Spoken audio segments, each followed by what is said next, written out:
Welcome back to the channel. He co-founded the NASA Jet Propulsion Laboratory and pioneered the advancement of both liquid fuel and solid fuel rockets. He practiced black magic and led an infamous sex cult. Yet you might not even know his name. Today we look at the fascinating life and untimely death of Jack Parsons, a visionary rocket scientist who launched us into the space age.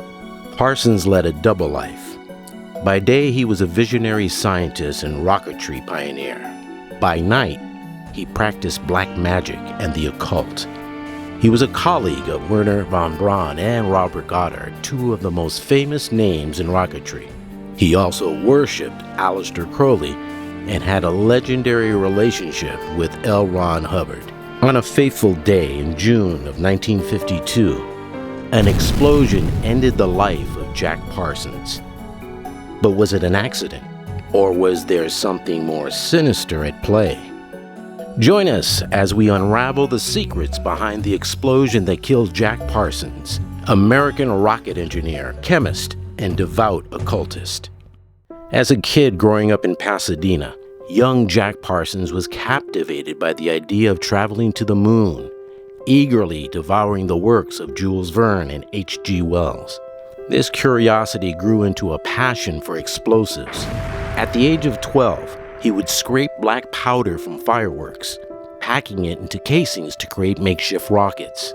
Around this same time, Parsons also began experimenting with the occult, attempting to contact the devil in his bedroom. His unusual interests worried his mother, Ruth. Parsons played a pivotal role in shaping the direction of rocket science, marking the birth of a new era of space exploration. He invented the first rocket engine to use castable composite rocket propellant and pioneered the advancement of both liquid fuel and solid fuel rockets. It turned out that Parsons was a genius in rocketry. In the 1930s, he co-founded the renowned Jet Propulsion Laboratory. His groundbreaking contributions revolutionized solid rocket fuel technology and led to significant milestones in the advancement of rocketry. In the late 1930s, Parsons' interest in the occult took a dramatic turn when he discovered the works of Aleister Crowley, the British occultist, ceremonial magician, and the founder of the philosophy of Thelema. Crowley's teachings emphasized the pursuit of one's true will and the exploration of spiritual and mystical realms through ceremonial magic. Parsons was captivated by Crowley's writings and philosophy. His fascination with Crowley led him to the Ordo Templi Orientis, an international fraternal and religious organization dedicated to the teachings of Thelema. The OTO practiced a form of esoteric spirituality that combined elements of ceremonial magic, alchemy, and mysticism. In 1939, Parsons and his wife Helen attended a Gnostic Mass at the Agape Lodge, the OTO's Los Angeles chapter. The ritual, rich with symbolism and invoking a profound sense of mystery, left a lasting impression on Parsons. He and Helen were soon initiated into the Agape Lodge of the OTO. Members of the OTO believed sexual ecstasy could lift one to a different plane of consciousness. He and Helen immersed themselves in the lodge's activities, participating in rituals and studying Crowley's texts. Parsons' charisma and passion for Thelema caught the attention of the lodge's leadership, and he soon rose within the ranks, becoming one of the most prominent and enthusiastic members of the Agape Lodge. His growing prominence within the OTO caught the attention of Aleister Crowley. In the early 1940s, Parsons began corresponding directly with Crowley. Parsons' home in Pasadena, known as the Parsonage, became a hub for Thelemic activity, hosting rituals, meetings, and a colorful array of visitors from the occult and scientific communities. He transformed the grand residence into a Gnostic mass temple, where it became the destination for the OTO gatherings, including elaborate orgies and occult sex rituals. The Pasadena police received an anonymous letter that black magic, sex perversion, and other strange goings-on were taking place at the parsonage. So the FBI went to the house to investigate. By the end of his short life, Parsons' FBI file would contain nearly 200 pages. According to his FBI file, The agents found nothing of a subversive nature, but noted that they had heard the house was a gathering place of perverts. It is necessary that we defend freedom unless we all wish to be slaves. It is expedient that we achieve brotherhood unless we desire destruction, and it is convenient that we grant others the right to their own opinions and lifestyles in order to maintain our own. By this point, Parsons had taken to consuming drugs like cocaine, morphine, and peyote, much like his mentor, Aleister Crowley, whom he called Father. By following the OTO's philosophy of do what thou wilt, his marriage to Helen soon fell apart. In June 1941, 27-year-old Jack Parsons began an affair with Helen's half-sister, 17-year-old Sarah, who was living with them. Jack and Helen divorced shortly after that.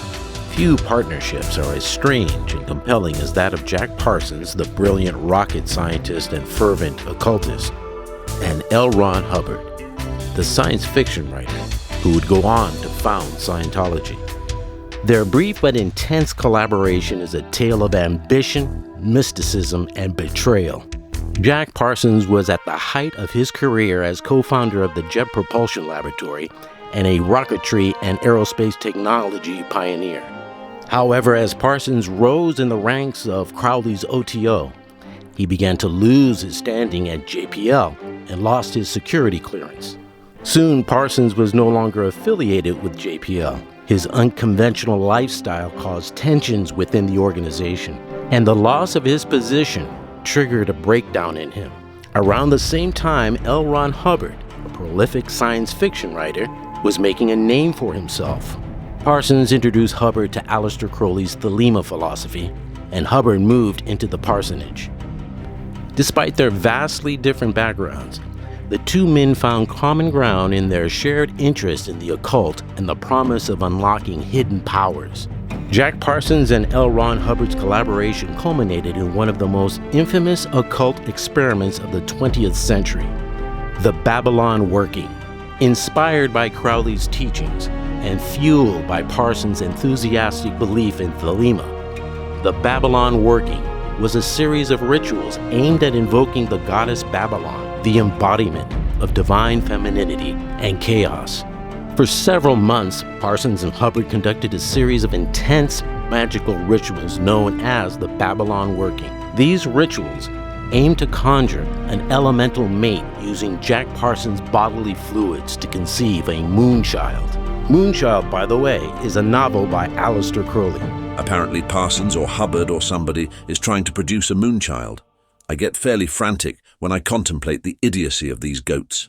Parsons believed that the rituals were successful when, shortly after their completion, he met Marjorie Cameron, an artist who became his lover and who he believed was in fact the physical incarnation of the Babylon goddess.